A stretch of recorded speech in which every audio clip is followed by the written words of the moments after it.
I needed to step out of the trivial stuff and only work on the critical few. So I asked myself, what are the 5% of the things that I have to do? And I found out that it's to delegate, motivate, and sell. That's it. My 5% is to delegate, motivate, and sell. In fact, one time my wife asked me, she said, hey, the sprinkler sprung a leak. Can you come out and fix it? I'm a pretty handy guy, so I went downstairs to fix the sprinkler. The problem was, at the same time, someone had called to buy a $5,000 coaching from me, and I had my assistant do the selling. She was operating outside of her 5%, while I was operating outside of my 5%, changing a sprinkler head. And so she lost the $5,000 deal, yet I was doing a $20 an hour job because I was too lazy, too cheap, too whatever to call a repairman to come and do it. Today, the rule is, over the last decade, that I just say, hey, honey, it's not on my 5%. And I say that to my team members. I say that to my family. I say that to my business partners.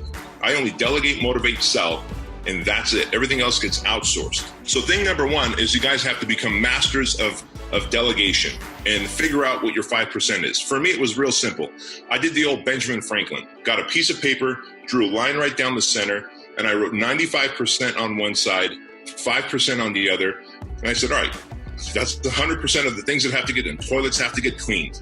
Is that 5% or 95%? 95%. Payroll checks, P&L reports, ads have to get run. I could hire professional ad runners. I don't have to run my own ads. I can hire salespeople and train them. That's how I scale myself. And so first and foremost, everybody in here should do the old Benjamin Franklin and figure out what's in your 5%, your zone of genius that only you can do that moves the needle. And what are the things that you're doing that's in the 95%, the trivial few that don't need to get done by you, yet you're doing it because you're either cheap or dumb. I was dumb because I didn't realize I had made enough money where we could hire a housekeeper full time.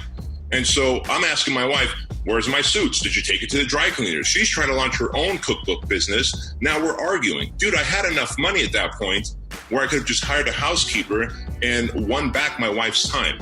So sometimes we are stuck in this financial state of being broke, even though we have more money than we realize. Once you know what your 5% is, you have to stick to it no matter what and become the king or queen of saying that's not in my 5%. The other part of it is you've got to scale through duplication of self and systems. Those are the only two things that matter, self and systems. So I used to run ads on Facebook, YouTube, and Google. We still do, but I'm not running them anymore. We got a guy named Jimmy Hardy, he's in Florida, and another guy named Grant, he's in Utah. And between the two of them, they spend $200,000 a month of my money to run ads on social media and Google search, and they get us the franchise leads that we want. I'm a great closer, so I started bringing on board salespeople one at a time. Now we've got 3 people I showed you around here. Their job all day long is to take those leads, qualify them, and close them. So I'm able to duplicate myself through my team.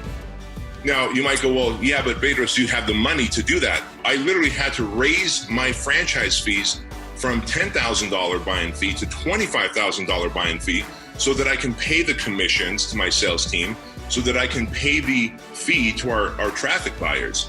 And so many of you might be thinking, well, I don't have the money to scale myself. My challenge to you is raise your prices. When you raise your prices, it forces you to deliver better value, better service, a better product. And you end up getting better clients who are less of a headache for you. And you can use some of that money to pay commissions and pay other employees to really win back your time so you can focus on your 5%.